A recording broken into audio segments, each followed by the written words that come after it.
Atos capítulo 1, vamos ler.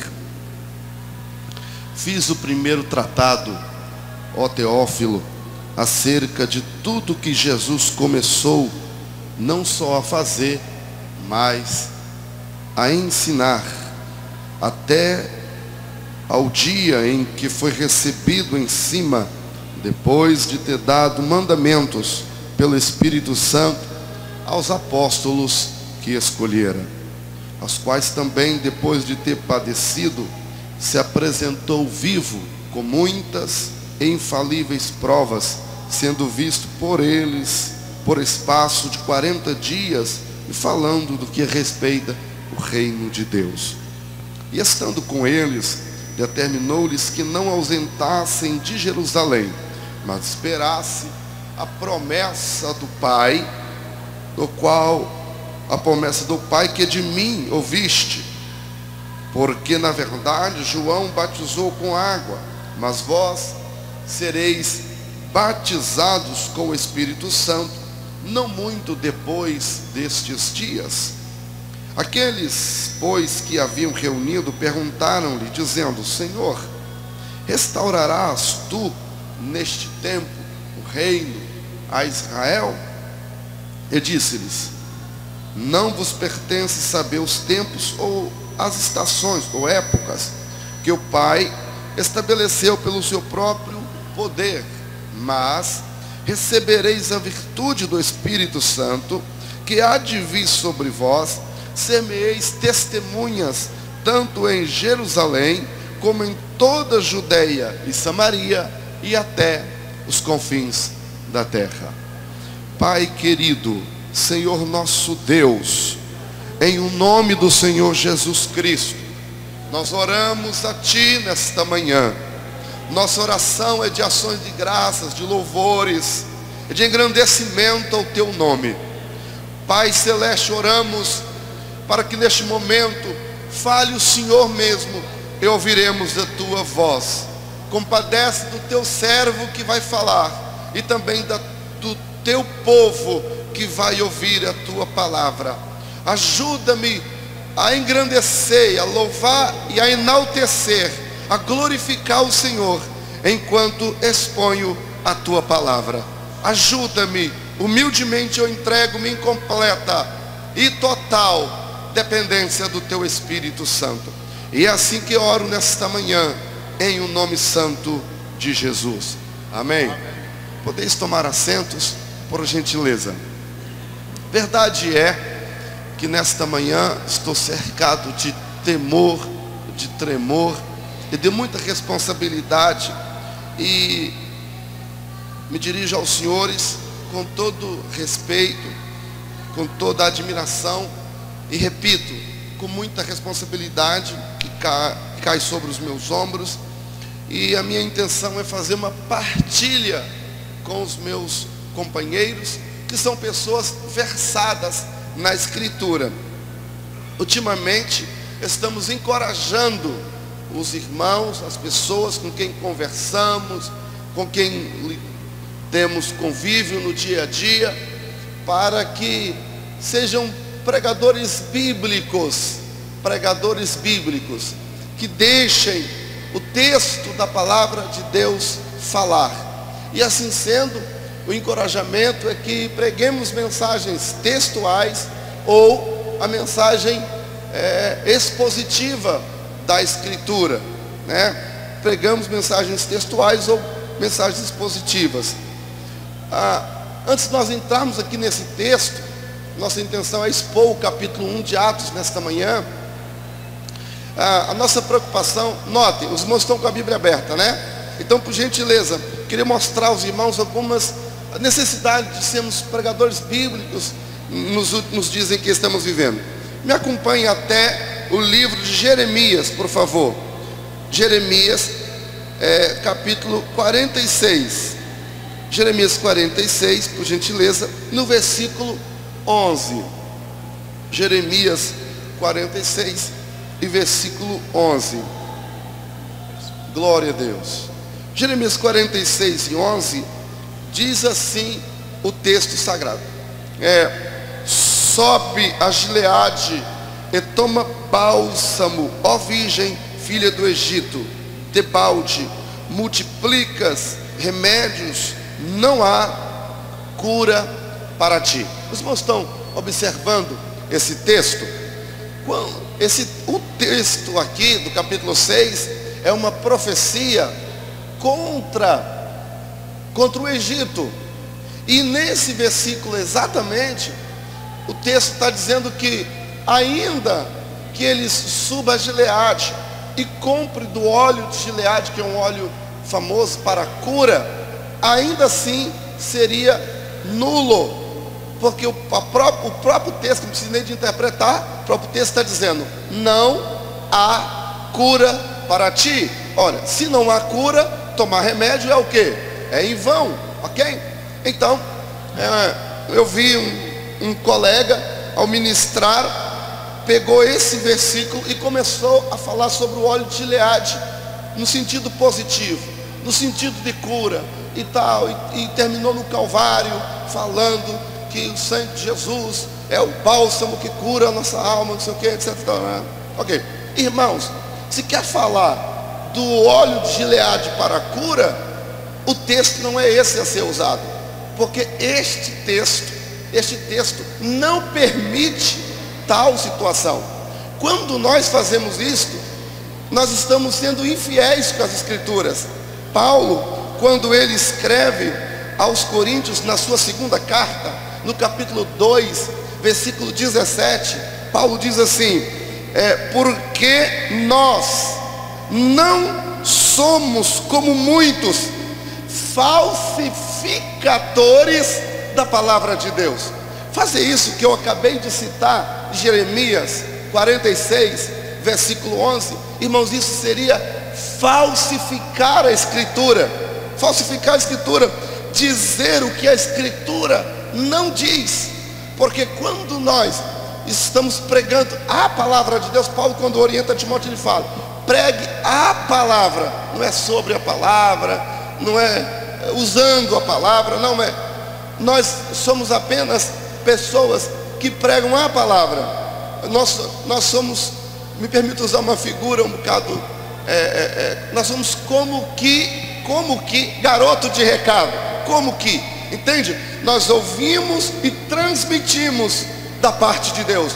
Quando pregamos a palavra de Deus, então nós podemos falar assim diz o Senhor, mas não é nós que estamos dizendo assim do Senhor, é o texto que está falando. Você é apenas um transmissor da parte de Deus. Amém, irmãos? Então isso é muito importante, que preguemos a palavra. O resultado vem, mas é quando pregamos a palavra de Deus. Conta-se a história de que em Urimã, a gente vê muitas pessoas falando isso. Rapaz, Deus tem me dado uma mensagem poderosa aí, só falta o texto, só falta o texto. Isso não é mensagem, isso é um pretexto. Está querendo mandar recado para alguém, e está querendo usar o púlpito para o fazer. Não é aconselhável que se faça isso, com todo respeito. Se precisa de tratar um assunto com a pessoa, chame ao gabinete, conversa com ela, não mande indiretas, porque indireta em primeiro lugar é falta de personalidades, indireta é falta de convicção de chamada, indireta não é coisa, desculpa aqui irmãos, não é coisa para homem. Deus colocou um obreiro à frente da igreja, Deus te colocou, confia que Deus vai te usar para aconselhar, para admoestar, para ensinar, entende? Não precisa de indireta ao subir na tribuna, que não é no púlpito, que é um outro erro também que cometemos. Alguém fala, sobe aqui para o púlpito. Irmãos, sabe o que é o púlpito? O púlpito é aquele móvel que colocamos a Bíblia. Já viu alguém sentado ali em cima? Tem como alguém sentar ali? Não. Aqui em cima, onde os irmãos se assentam, é a tribuna, plataforma, não é assim? É isso. Púlpito não. O púlpito é o lugar que se coloca. Ninguém se assenta no púlpito, se assenta na plataforma, se assenta na tribuna. Tome-se, pastor Márcio, um dos membros do conselho, por favor, senta aqui com a gente, por gentileza. Então, ok, dito essas questões que são importantes para valorizarmos a pregação bíblica, então vamos ao texto da Escritura, amém? Eu falei que vou fazer só uma partilha. Vamos ao texto, Atos capítulo 1. O tema, nesta manhã, todos os temas são subjugados, né, ao tema principal: se o Senhor é por nós, quem será contra nós? Todos os temas são extraídos, todos os subtemas, melhor dizendo, são extraídos desse tema, todas as plenárias. Ontem foi sobre Deus pela família, por isso falou-se sobre a família. O Senhor peleja, Ele é por ou pela família. E hoje nosso tema é Deus pelos seus obreiros. Deus pelos seus obreiros é o tema desta manhã. E a pergunta que surge para falarmos sobre Deus pelos seus obreiros, Deus pelos seus obreiros, a pergunta que surge é esta: de que forma Deus peleja pelos seus obreiros? Como é que isto acontece? Ou talvez a pergunta poderia ser também: como o texto que está diante de nós, que é o texto da palavra de Deus, como Deus se manifesta, se revela, cooperando conosco, sendo por nós? Como? Em primeiro lugar, nós olhamos para esse texto aqui da Escritura. É um texto de Atos. E como nós estamos no capítulo 1, me permita fazer aqui um apanhado histórico do capítulo 1. Me permita. O título Atos dos Apóstolos, no texto original, no grego, está escrito Praxis Apostolon, que significa ações ou atos apostólicos ou dos apóstolos. Verdade é que muitas pessoas sugerem como se fosse atos do Espírito Santo. A gente respeitamos quem assim pensa, respeitamos, mas não é esse o propósito. O propósito é mostrar como o Espírito Santo usa os seus obreiros, como o Espírito Santo coopera, como que Ele é pelo e na vida dos obreiros. Então é esse o propósito, tá? Então por isso escolhemos o texto de Atos 1. Esse título, Praxis Apostol, aparece em Atos capítulo 19 e versículo 18 no original. Verdade é que também aparece num contexto de magia, mas é só para dizer que era uma palavra comum naquela época, tá? Era escrito, esse livro Atos foi escrito para um amigo de Lucas, de nome Teófilos, que o seu nome significa amigo de Deus, amigo de Deus. Lucas tinha uma grande afinidade para Teófilo, que era um membro da classe alta naquela época. Então Lucas escreve para este irmão que tinha se convertido. Ele precisava de algumas orientações. Em terceiro lugar, nós vemos aqui o objetivo deste livro, Atos. E o objetivo é 3. É tríplice o objetivo de Lucas ao escrever Atos. Atos, nós até, quando os irmãos sabem, quando a gente estuda no seminário e tal, nós vemos então chamada teologia lucana, a teologia de Lucas. Lucas, ele escreve uma obra em 2 volumes. Lucas escreve uma obra em 2 volumes. O primeiro é Lucas, o Evangelho, e o segundo é Atos. E qual é o objetivo? Primeiro, recomendar. O objetivo de Lucas ao escrever Atos é recomendar o seu conteúdo, a sua doutrina aos cristãos e membros da aristocracia, como Teófilo. Segundo objetivo, demonstrar que o Evangelho alcançou além fronteiras. O Evangelho alcançou além fronteiras. Nós vemos isso quando o Evangelho chega em Roma. Chegar em Roma, naquele contexto, significa chegou no mundo todo. E esse é o objetivo de Lucas ao escrever. Eu não sei se os irmãos já viram alguém pregar dizendo assim: usando Mateus, capítulo 24 e versículo 14, dizendo assim: e este evangelho do reino será pregado em todo o mundo, em testemunha a todas as gentes, então virá o fim. Vocês já viram alguém pregar isso? Já viram? Falando que tem que se pregar, né? Porque senão Jesus não vai voltar. Ah, Jesus não voltou ainda porque tem muitas nações ainda que nunca ouviram. Já ouviram alguém pregar isso? Ou não? Ou sou só eu que já ouvi? Agora deixa eu explicar um pouquinho. Primeiro, ali diz assim, olha o que diz lá o texto: e este evangelho do reino. O evangelho que a igreja prega não é o do reino, é o da graça. Então logo não tem a ver com a igreja aquilo ali. Paulo, capítulo 20 de Atos, versículo 24 fala: não tem minha vida preciosa, contando que prega o evangelho da graça. O evangelho que a igreja prega é o da graça, não é o do reino. Então, para começar, já para aí. Segundo, o evangelho, ao evangelho do reino, ao evangelho da graça e ao evangelho eterno, lá em Apocalipse será pregado por um anjo. Ok? Terceiro lugar, em Colossenses, a Bíblia diz que o evangelho já foi pregado no mundo todo. Diz textualmente. Quer ver? Em Colossenses, capítulo 1, versículo 6, está escrito assim: e já chegou a vós, como também em todo o mundo, e está produzindo fruto e crescendo, tal qual acontece entre vós, desde o dia em que ouvistes. Ouviste o quê? Ouviste o quê? E entendeste a graça de Deus em verdade. Aqui está falando do evangelho, mas não para só aí. Capítulo 1 ainda de Colossenses, versículo 23: se é que permaneceis na fé, alicerçados e firmes, não deixando afastar da esperança do evangelho, não está aí?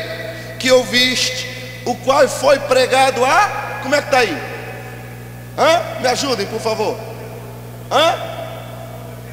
Toda criatura que há debaixo de quem? Do céu. Aí, olha o verbo: foi pregado a toda criatura.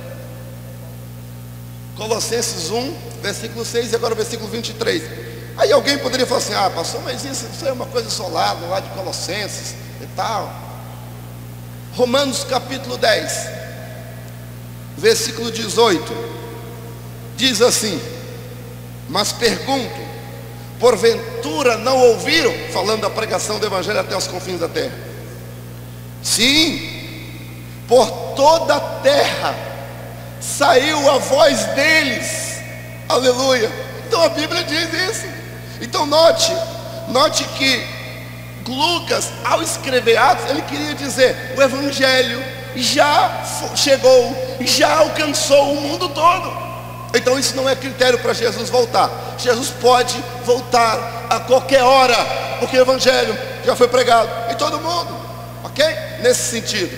É claro que eu não estou aqui diminuindo a responsabilidade que a igreja tem que pregar e que cada geração tem que pregar para a sua geração, porque vão dar contas. Eu não estou tirando essa responsabilidade. Também não é o meu foco aqui nesta manhã. Mas torcer o texto de Mateus 24, versículo 14, dizendo que usar para aquilo aí que tem que pregar, isso é infidelidade, é falsificar a palavra de Deus. Não se pode. Terceiro objetivo. Primeiro objetivo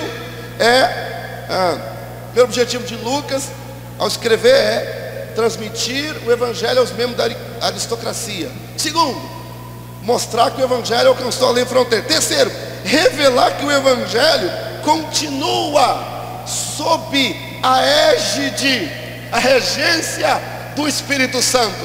O evangelho continua, ainda bem, pastor Márcio, que ele continua sob a égide do Espírito Santo. É ele que convence, é ele que usa, é ele que coopera. Ele é por nós, o Espírito Santo. Se ele não for por nós, ai de nós. Mas o Espírito Santo é quem fala, é quem... Olha, irmão, ele opera tanto querer quanto efetuar. uma certa ocasião, eu estava aqui no Instituto. Fundamos o Instituto na época sob a orientação do nosso pastor presidente, pastor Kemuel, e estávamos a trabalhar, e eu estava muito feliz, pastor Márcio, vendo as turmas, o seminário crescendo, as apostilas tudo bem diagramatizadas ali, tudo bem feito, as capas, as coisas, e eu bem feliz, assim, meu Deus, eu pensei, que trabalho bonito que eu estou fazendo. E aí o Espírito Santo me repreendeu e falou assim: não é você não, rapaz, não é você, tudo sou eu. Olha, eu enviei os alunos, eu coloquei os professores diante de ti, eu levantei as pessoas. Isso aí, esse trabalho aí que as pessoas estão fazendo, meu amigo pastor Elias, que bom ver o senhor, esse trabalho que você está falando, foi eu que preparei essa moça e te coloquei aí para fazer isso para você. Eu que estou te usando, você simplesmente é uma vasilha, é um instrumento, tudo sou eu. Rapaz, deixa de ser bobo. E eu comecei a chorar no meio da rua, eu sentindo temor, me perdoa, Senhor, me perdoa. Ressalvado as proporções na igreja, no trabalho pastoral, no evangelismo, onde um obreiro, o colega está trabalhando, é o Senhor quem opera. Ele traz as pessoas para ouvir a mensagem, Ele lhe dá a mensagem em casa, e na hora de falar, Ele ainda te usa com eloquência, com graça, com poder, o termo certo, a palavra certa, e Ele leva a palavra, e ela não fica meramente aos ouvidos. O Espírito Santo cooperando, coloca a palavra dentro do coração. Aleluia, bendito seja o nome do Senhor. E o pecador contrito, ele começa a chorar lá no banco. Quem faz isso? Não é o homem, não é a capacidade de retórica ou da oratória, não, é o Espírito Santo, aquele que coopera com os seus obreiros. E se Deus é por nós, jamais ninguém poderá ser contra nós. Bendito seja o nome do Senhor. Por quê? O Espírito Santo, Ele que está no comando do Evangelho, e Atos é escrito para isso. Ainda antes de entrar exatamente no versículo 1 ainda, nós vemos que Lucas é uma obra, Atos, esse segundo volume que Lucas escreve, Atos, é uma obra puramente missionária, com ênfase no Espírito Santo e poder para missão. E poder para a missão. Atos mostra isso. E mostra isso em dois ângulos. O primeiro ângulo está na genealogia de Lucas, na primeira obra, capítulo 3 e versículo 38, ligando a genealogia mostrada ali em Adão. O que Lucas está querendo dizer com isto? Que o evangelho escrito por ele é para alcançar o mundo todo, todos os descendentes de Adão. Não tem tempo para explicar isso, mostrar no texto, mas só para dizer. Segundo, que a missão dada em Atos 1:8 é até os confins da terra, todo mundo. Então, Lucas escreve essa obra é para o mundo todo, Jerusalém, Judéia e Samaria e até os confins da terra. O texto chave de Atos é Atos 1:8. E o interessante que Atos está também organizado nessa ordem. Se fôssemos dividir o livro de Atos em capítulos, ele teria 3 capítulos. Primeiro, as missões em Jerusalém, Atos de 1 até o 8. Você pega ali em Jerusalém. Quer ver? Está com a sua Bíblia? Aí, vamos lá. Atos 1 seria o primeiro capítulo de Atos. Atos 1, versículo 8. Versículo 8 não, versículo 4. Estando com eles, determinou que não ausentasse de Jerusalém. Verso 8. Sereis testemunhas em Jerusalém. Verso 12. Então voltaram para Jerusalém. Agora, ainda, capítulo 4. Jerusalém, tudo aqui está acontecendo em Jerusalém. Capítulo 4. Capítulo 4. Deixa eu me ver. Cadê o versículo, onde estão? Versículo 5, versículo de número 16, dizendo: que havemos de fazer esses homens, porque todos que habitam em Jerusalém, ainda para correr, capítulo 5, versículo 16 também, até das cidades circunvizinhas corria muita gente a Jerusalém. Capítulo 6, versículo 7, crescia a palavra de Deus em Jerusalém. Aí chegamos então no capítulo 8. Capítulo 8 está escrito: também Saulo consentiu na morte dele, e fez naquele dia uma grande perseguição contra a igreja que estava em Jerusalém. Aí no versículo 4 vai dizer: os que andavam dispersos, ia por toda parte. Aí o primeiro capítulo seria então Atos, se fosse dividir em capítulos, seria o primeiro capítulo, seria do 1 ao 8, tá? 1 ao 8, até o versículo 3. Depois seria as missões em Judeia e Samaria, um outro capítulo.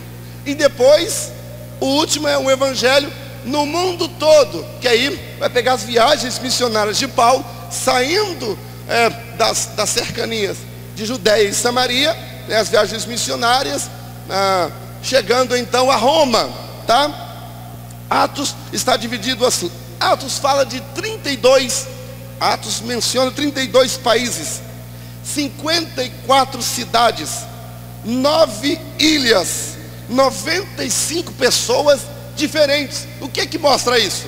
Um cenário completamente missionário, o evangelho sob a égide do Espírito Santo, alcançando essas particularidades todas. Lucas tem esse propósito ao escrever. O gênero do livro de Atos é histórico, narrativo. Não é uma epístola, não é um livro como, por exemplo, Ezequiel, que é alegórico. É um gênero histórico, tá?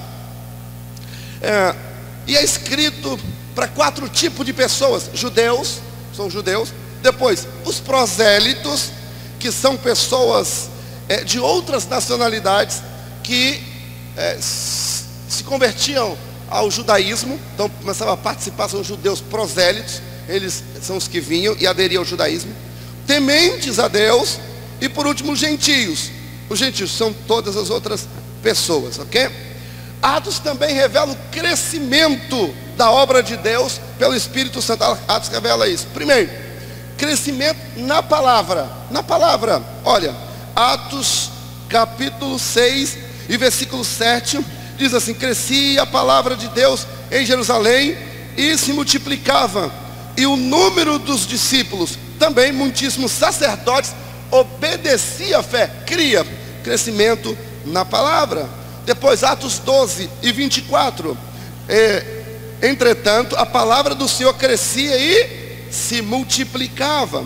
Atos 19 e versículo 20, assim a palavra do Senhor crescia e prevalecia. Note as ênfases. Olha o que Lucas está escrevendo para aquela pessoa que estava lendo. A palavra do Senhor, ela crescia e prevalecia. Não é só crescer, tem que prevalecer. Muitas pessoas até assumem igrejas, até assumem pastorado, até assumem departamentos, só que não prevalecem, porque precisa da cooperação do Senhor. Deus tem que ser contigo. Se Deus é por nós, se Deus não for por nós, não adianta crescer, não adianta assumir, não adianta tomar posse, não adianta. O Senhor tem que ser por nós. Não dá certo. A primeira dificuldade que surge, as portas se fecham, ficamos embaraçados, ficamos enclausurados, ficamos perdidos, desorientados. Mas o que Lucas quer dizer em Atos é que quando o Espírito Santo é conosco, não tem portas fechadas para o Evangelho. Amém? Glória a Deus. Bendito seja o nome do Senhor. O número de crentes também crescia. O número de crentes, Atos 2, quase 120. Após o Pentecostes, 3.000. Depois 5.000. E daí não pode contar mais. É um número crescente. um aspecto interessante ainda, um aspecto curioso, interessante, nessa introdução ao livro de Atos. Um aspecto interessante, tem a ver com o apóstolo Paulo. Eu não sei quantos irmãos já ouviram alguém pregar, falando assim, que Paulo era o nome de Saulo depois que ele se converteu. Porque Paulo, quando ele se converteu, Deus então mudou o nome dele, como mudou, não sei o que, irmãos, isso também não é verdade. Isso não é verdade. O que Paulo faz? Note, o nome Saulo é o nome hebreu de Paulo. Paulo, ele era da tribo, pastor Adalberto, de Benjamim. A tribo de Benjamim, pastor Adão, Deus te abençoe o senhor, que bom ver o senhor. Então, Benjamim deu o primeiro rei a Israel, Saul. E agora a tribo de Benjamim ficou, né? Nós demos o primeiro rei a Israel e tal. Passaram-se os anos, em homenagem à sua tribo, quando Saulo nasce, os pais colocam o nome em homenagem a Saul, o primeiro rei de Israel. Era da tribo de Benjamim, então Saulo era o nome de Saulo, o nome hebreu. O nome Paulo ele tinha dupla cidadania. Paulo, ele era cidadão romano. Então o nome Paulo era o nome romano de Paulo. E quando eu falo isso não é uma interpretação, não é um pensamento do pastor Wallace, não, é a Bíblia que diz isso. Ai, pastor, agora se a Bíblia diz, desculpa lá, o senhor vai ter que me mostrar. Acompanha comigo até o capítulo 13 de Atos, por favor.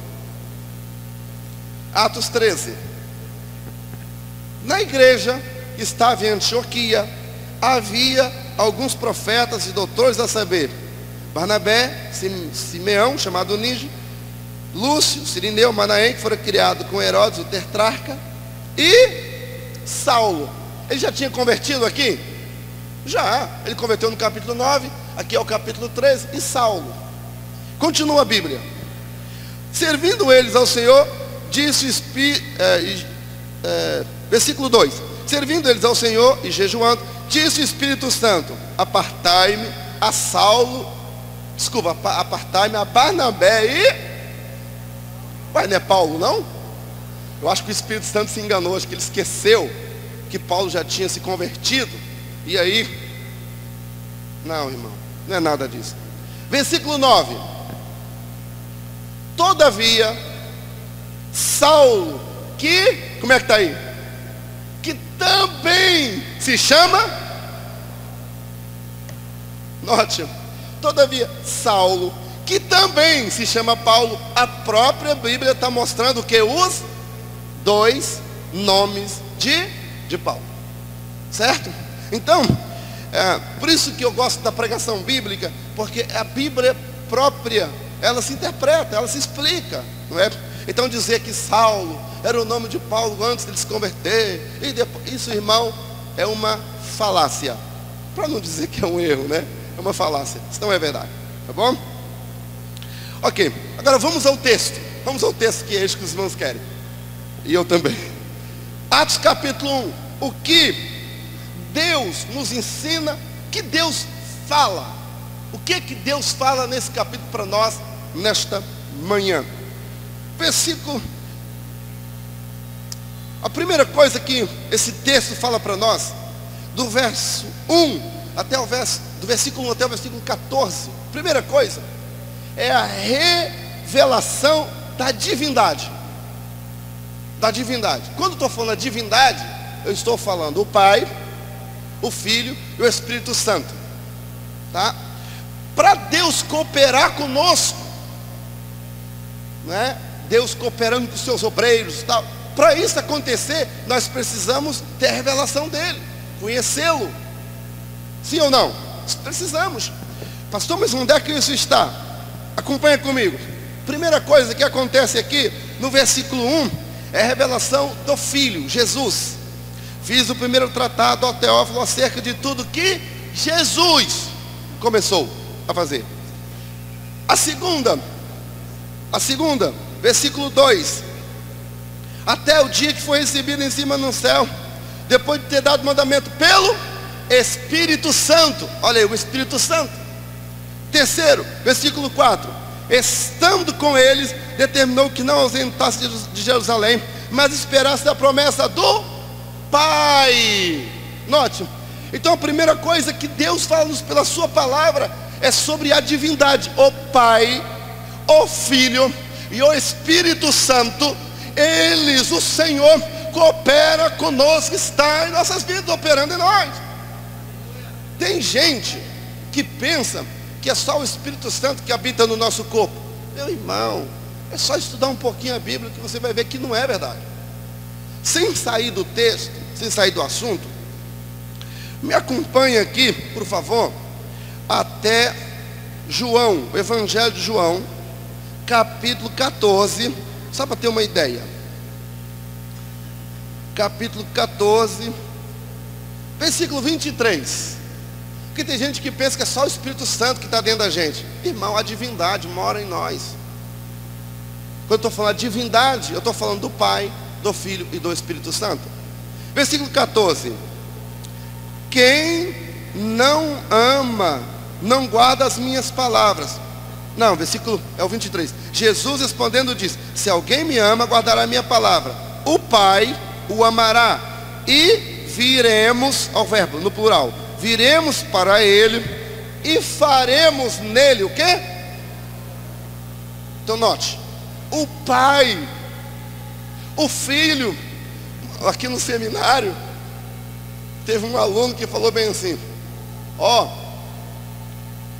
o Espírito Santo, quando a igreja for arrebatada, ele não vai ficar mais aqui na terra não, ele vai largar a terra aqui e vai para o céu. E aí eu fiquei olhando, como assim? Uai, o Espírito Santo não é Deus? É. Então um dos atributos da divindade é o quê? A onipresença. Então o Espírito Santo vai estar aqui. Agora, se ele vai atuar, é outra coisa, outra história.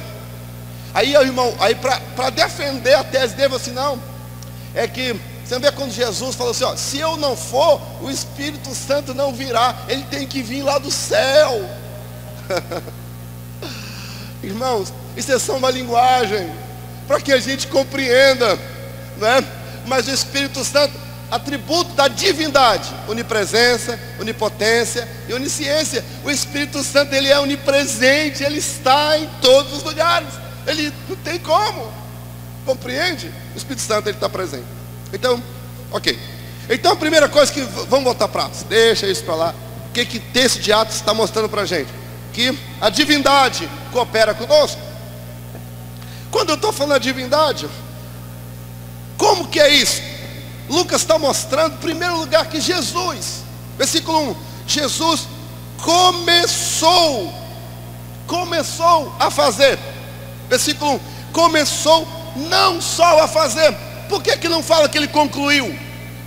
Ele começou, e ele começou como? O que ele fez?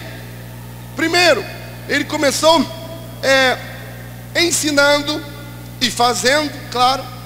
Outra coisa que ele fez, ele foi recebido, versículo 2, recebido em cima. Jesus foi recebido em cima, ele deu mandamentos, e é interessante a palavra mandamento, ele deu mandamento. Tem gente que quer fazer tanta coisa, mas não quer atentar para os mandamentos que o Espírito Santo dá. O cara quer fazer uma igreja do jeito, é do seu jeito ou é do jeito do Espírito Santo? Não, uma igreja do meu jeito. Eu fico olhando, mas tá bom. Não é isso, ele deu mandamento. Ele está assentado em cima. Ele assentou-se e ele está à destra, à direita. Ou seja, o Senhor está acima do homem, acima dos imperadores. Ele está, Lucas queria mostrar, ele assentou-se à destra da majestade. Ele está em cima, ele manda. O comando está na mão dele. Olha, vocês não precisam temer homens.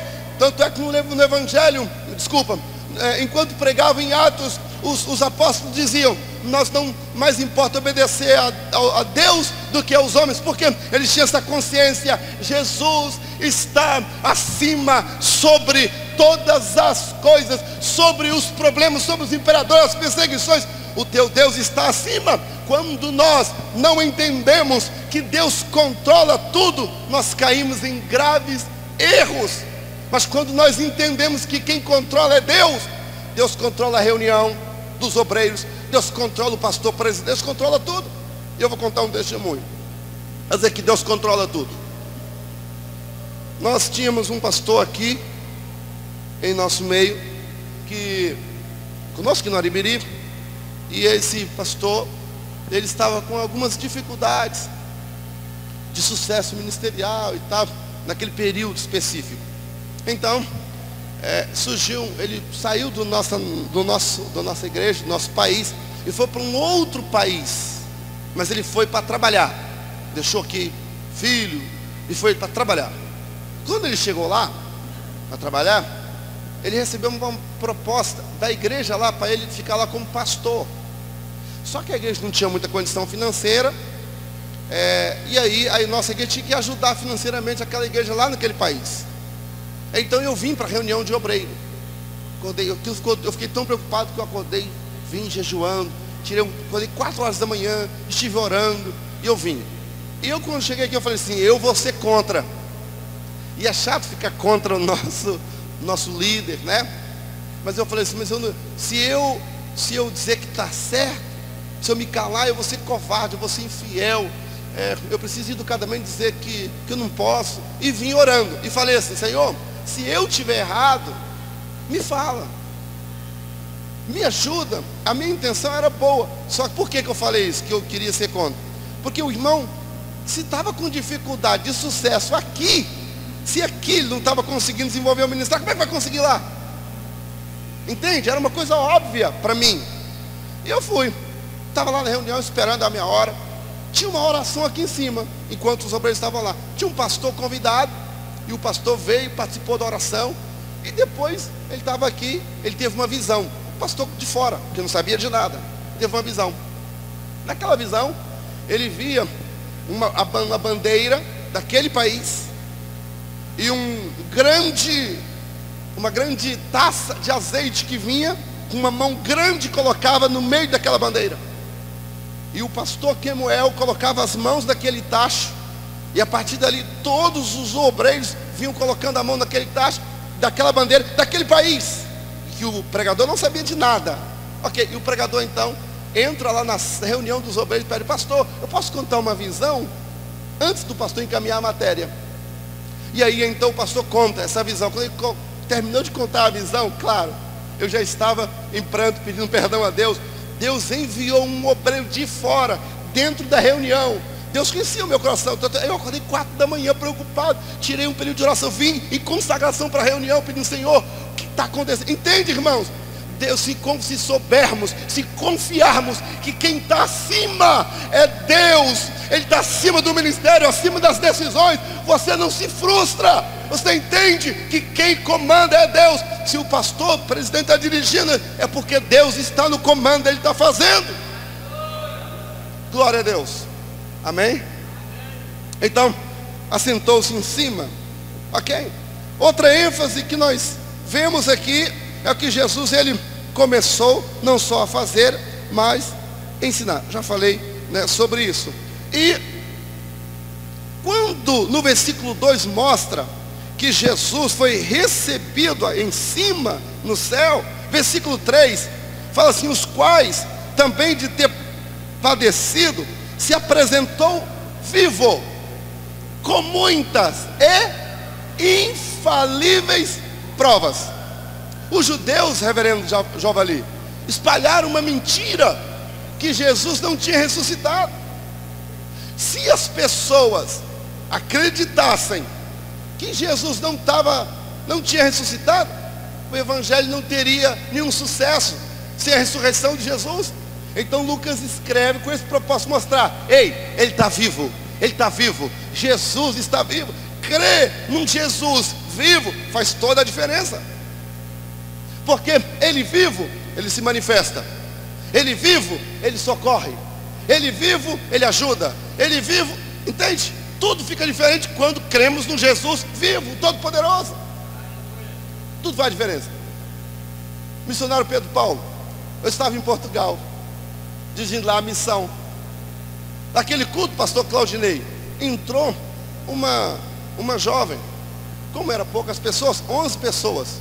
Tinha a missão, quando nós assumimos, lá em Portugal. Quando entrava uma pessoa não crente na igreja, a gente mudava as mensagens, os hinos, tudo, transformava num culto evangelístico, pastor Bernardino, meu conselheiro. Aí, por quê? A gente não sabia se a pessoa ia voltar lá de novo, a gente não sabia. Então o que a gente fazia? A gente transformava aquele culto num culto evangelístico para evangelizar a pessoa. E então, eu estou pregando mensagem evangelística e tal, enfim. E a moça está lá atrás. No final, fiz o convite, claro. A moça, eu vi que a moça chorava muito. Naquele dia, ela não se converteu, mas chorou muito. Depois, 2 ou 3 cultos depois, ela se converteu e ela deu o testemunho. Tudo começou nesse primeiro dia.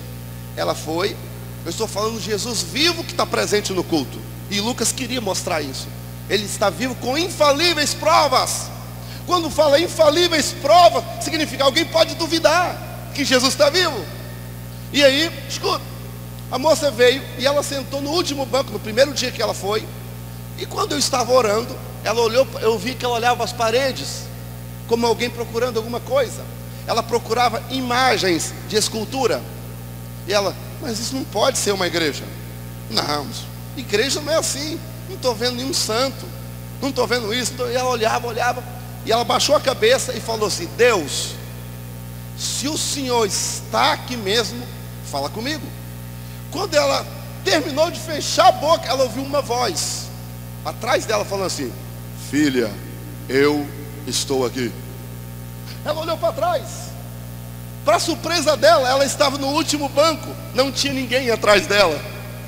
E então ela pensou: acho que eu falei alto, o pastor ouviu. Quando ela pensou assim, a voz falou novamente: a minha voz é diferente da do pastor. E aqui, claro, ela ficou impactada com aquilo. E então, conclusão dos fatos, ela se converteu. Por quê?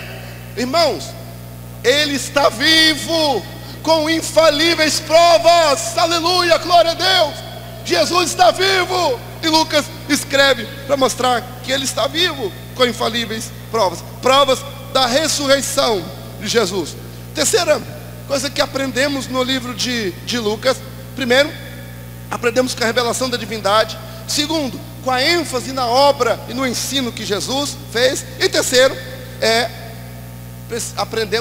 precisamos aprender a esperar. A esperar. Precisamos aprender a esperar. Versículo 2: até o dia que foi recebido no céu, depois de ter dado mandamentos pelo Espírito Santo aos apóstolos que escolheram, os quais se apresentando vivo com infalíveis provas e tal, foi visto por eles 40 dias e tal. Versículo 4: e estando com eles, determinou-lhes que não ausentassem de Jerusalém, mas que esperassem. Irmãos, uma das dificuldades que temos de ter sucesso ministerial e de que Deus seja por nós, é que nós não esperamos. Nós não esperamos. Quantas pessoas estão pagando preços altíssimos por não esperar, se precipitar? Havia uma promessa. Há uma promessa. Só que em havendo a promessa, existe um segredo, que é esperar. E não me diga que esperar é fácil, porque não é. Pelo menos eu tenho dificuldades. Você já entrou no carro esperando a sua esposa, seus filhos querendo vir para o culto? Você já esperou alguém? Esperar não é fácil. Pelo menos eu acho difícil. Eu vejo que muitas pessoas sofrem muito por falta de esperar. Havia uma promessa e o Senhor tinha dito: esperai. Então o texto está nos ensinando que precisa, olha, para que haja uma cooperação de Deus, o sucesso. Se eu perguntasse aqui para os irmãos, qual foi o sucesso dos apóstolos? A descida do Espírito Santo. retira o Espírito Santo da vida dos apóstolos, teria algum sucesso? Pastor Liminé Jardim, não teria. Então o sucesso todo comprometeria, pastor Daniel, todo o sucesso dos apóstolos. Ok, comprometer todo o sucesso dos apóstolos implica em quê? Jesus tinha um plano B. Se os apóstolos falhassem, alguém, pelo menos na ótica humana olhando, não tinha. Eles não poderiam falhar. Note a gravidade do esperar. Precisamos esperar. E como o texto está dizendo, então podemos dizer claramente: assim diz o Senhor nesta manhã pela sua palavra: esperai até aqui. O até aqui é advérbio de tempo. Há um tempo que nós precisamos esperar. Nós precisamos esperar. Eu reconheço que não é fácil, mas nós precisamos esperar. Ok? Glória a Deus. Precisamos. E ele fala assim: a promessa que é do Pai, que de mim ouviste, vocês ouviram. Eles não tinham dúvidas, mas havia essa questão. Em quarto lugar, o texto também nos ensina a mudança de foco e de prioridades. Os apóstolos mudaram de foco e de prioridade. Versículo 6. Aqueles dias que se haviam reunido, perguntaram, dizendo: Senhor, restaurarás tu neste tempo o reino em Israel? Gente, o foco não era esse, mas eles já estavam preocupados com isso. Lucas está mostrando que se nós não tivermos cuidado, nós vamos mudar o foco. Quantas pessoas se perdem porque mudam o foco? Precisamos estar focados, não é? Eles estavam confundindo as coisas. Em quinto lugar, comprometimento com a promessa. Versículo 8. O cumprimento com a promessa. Versículo 8. O cumprimento da promessa. Mas recebereis a virtude, o poder do Espírito Santo, que há de vir sobre vós, e ser-me-eis. Olha, eu quero partilhar com os irmãos, compartilhar essa questão, pastor Márcio, da palavra dunamis, aqui para poder. Recebereis o dunamis. Está ali com o professor de grego. Eu já vi muitas pessoas falarem, pastor Jário, que não se pode usar a palavra dunamis, ou esse poder aqui, não é relacionado a dinamite. Porque a palavra dinamite, ela surgiu, termo dinamite, ela surgiu muito tempo depois. Mas acontece que a palavra dinamite, ela surgiu oriunda do termo dunamis. Oriunda do termo dunamis. É verdade que dunamis não é para explodir nada, mas na nossa linguagem, ou no sentido homilético da aplicação da palavra, nós precisamos do dunamis de Deus para quebrar as cadeias do diabo que está aprisionando as vidas. Quantas pessoas estão presas pelo poder de Satanás, e só pelo poder do Espírito Santo, só pelo dunamis de Deus, essas pessoas serão o quê? Libertadas. Amém? Então nós precisamos desse poder que quebra com as cadeias. Bendito seja o nome do Senhor. E essa promessa, ela se cumpre. Recebereis então o poder do Espírito Santo, que há de vir sobre vós, e vocês serão então minhas testemunhas. Vou correr aqui, versículo 8, versículo 9 agora. No versículo 9, diz assim: quando dizia isso, vendo eles, foi elevado às alturas, e uma nuvem o recebeu.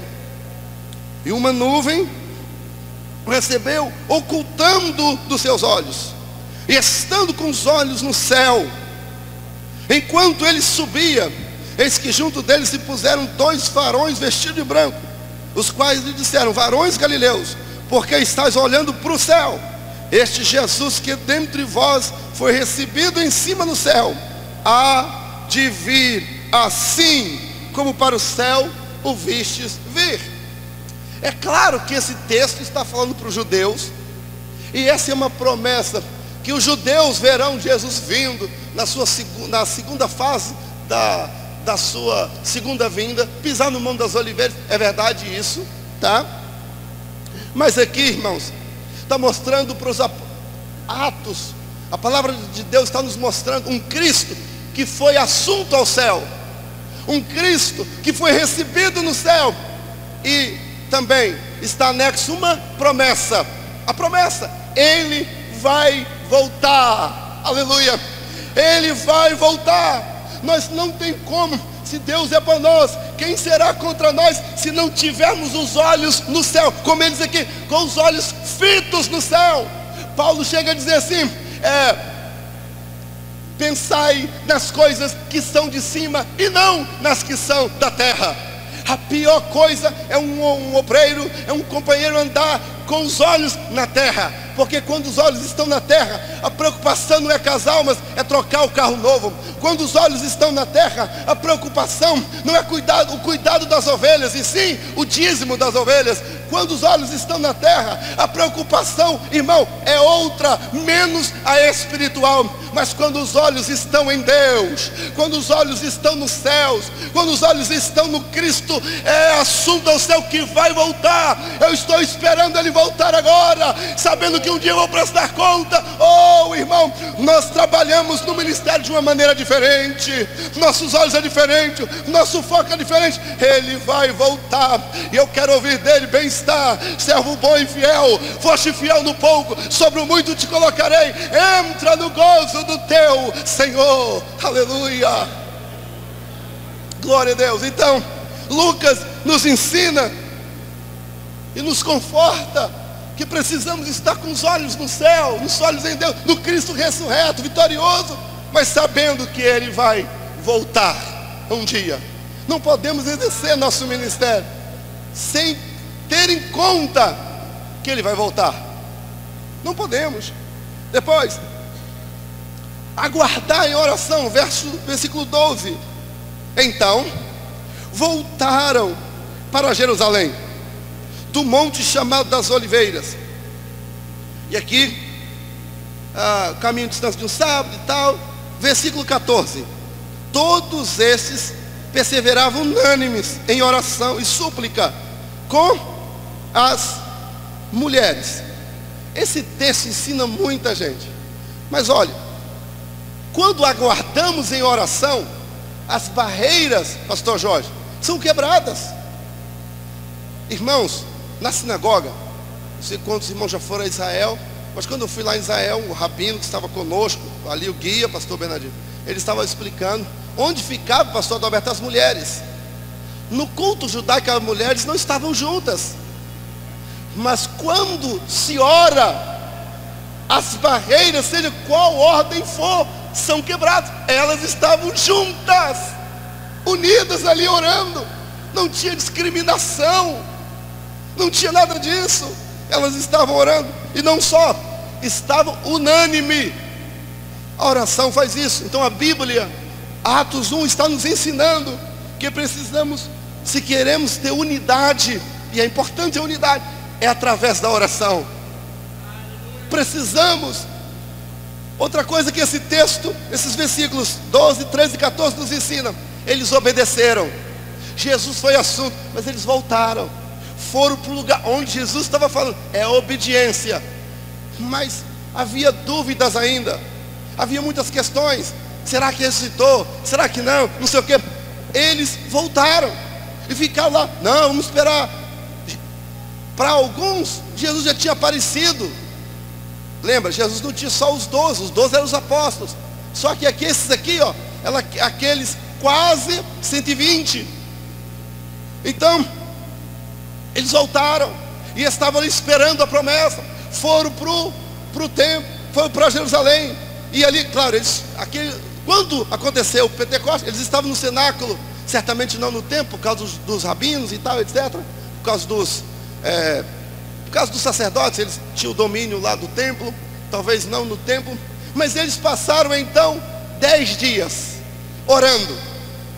Então o texto mostra que eles perseveraram. versículos 12 e 14 nos ensina a perseverar em oração. Versículo 15, no versículo 15, ter cuidado com as decisões humanas.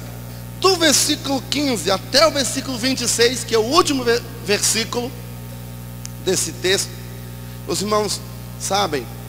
Agora, falando, só uma deixazinha, estou terminando. Quando a gente estuda bibliologia, a gente aprende umas coisinhas. É só um parênteses. Às vezes nós usamos para os livros históricos ou para outros livros o termo verso. Mas verso só cabe para os livros sapienciais. Só os livros sapienciais que usamos número e verso. Eclesiastes número 12, verso 1. Porque são versos, irmãos sabem. É chegado aqui meu presidente, meu pastor Kemuel. Nesse caso aqui é o mesmo versículo. Então, dos versículos 15 até o versículo 26, o texto nos ensina a ter cuidado com as decisões humanas. Note, diz aqui no versículo: naqueles dias, levantando-se Pedro, no meio dos discípulos, né? E aqui Pedro vai explicar a questão de Judas, que havia morrido, e que ficou faltando uma pessoa para completar. Então, o que que eles fazem? O texto é o texto histórico, não vou ler para ganhar tempo. E agora acompanha comigo, por favor, o versículo 23. Olha o que eles fizeram. Versículo 23 diz assim: e apresentaram, olha a solução deles, apresentaram dois: José, chamado Barsabás, de quem tinha por sobrenome Justo, e Matias. Eles apresentaram, e orando, disseram: tu, Senhor, conhecedor dos corações, mostra qual destes dois tem escolhido. Note, eles não oraram para escolher, eles escolheram dois e falaram assim: Senhor, desses dois aí que nós escolhemos, como se Deus tivesse a serviço deles. Não, nós já escolhemos dois, e agora desses dois mostra qual o Senhor escolheu. Depois disso, aí, versículo 26 agora, aí diz lá o versículo 26, lançando-lhes sorte. Olha como é que eles estavam, a decisão deles como é que era. Lançaram sorte, e a sorte caiu sobre um deles. Além disso, depois de lançar sorte, parte B, por voto comum, foi contado com os 11. Então eles escolheram, eles lançaram sorte, e aí depois disso ainda teve no voto, ainda foi por voto, pastor Bernardino. Então, irmãos, esse texto nos ensina a ter esse tipo de cuidado com as escolhas. Estou terminando. É claro que o capítulo 1 de Atos não ensina como fazer as escolhas. O capítulo 1 não ensina. Mas nós encontramos, o capítulo 1 ensina como não fazer. Como não fazer. E agora a pergunta que fica é: então onde ensina que devemos fazê-lo? No contexto de Atos, no capítulo 13, encontramos algumas dicas no capítulo 13 de Atos. Na igreja que havia em Antioquia, na igreja que estava em Antioquia, havia alguns doutores, a saber, Barnabé, Simeão, chamado Nilúcio, versículo 2: jejuando eles ao Senhor servindo eles e jejuando, disse o Espírito Santo. Aqui encontramos algumas dicas. Primeiro, eles estavam servindo. Deixa servir primeiro. Outra coisa que o texto também nos mostra: eles jejuavam. Outra coisa que o texto nos ensina: eles trabalhavam. A igreja já os reconhecia como obreiros, porque fala, olha, havia profetas, doutores, entre eles, ou seja, a igreja reconhecia que aqueles irmãos que estavam servindo tinha ministério. Um outro critério que é o principal: Deus se manifesta e fala: escolhei a fulano e a ciclano para a obra que os tenho chamado. Daí a importância de nós orarmos ao Senhor pelos nossos pastores, pelos nossos líderes, pelo ministério da igreja, oramos por eles, para que o Espírito Santo os conduza na escolha dos homens que vão trabalhar para quem? Para Deus. O trabalho é para Deus, é para Ele. Nós estamos debaixo de orientações, porque Deus usa alguém, irmão. Deus, na história da Bíblia, não é um assunto agora, mas Deus vai sempre usar alguém.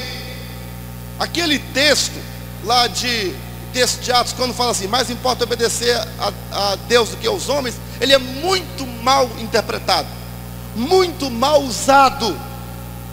Pessoas rebeldes, desobedientes, insubmissas, sabe, que não aguarda o tempo de Deus. Aí fala, mas importa, irmão, nós estamos debaixo de autoridade. Eu creio tanto nisso, que se alguém tentar atrapalhar aquilo que Deus tem, Deus vai fazer alguma coisa com essa pessoa, entende? Se Deus não está fazendo, já é uma resposta, compreende? Já é uma resposta. Aqueles estavam, a preocupação é, sirva, eles estavam servindo, trabalhando, e aí o Espírito Santo, que é o maioral da igreja, ele viu, Deus vê o nosso trabalho. Nós temos que crer que Deus vê o nosso trabalho, amém, irmãos? E o que Deus fez? Diz a Bíblia que disse o Espírito Santo, bradou, separai-me. A melhor coisa é deixar o Senhor nos separar. É a melhor coisa, porque quando Deus separa, quando Deus envia, vai surgir situações, mas foi Ele que enviou.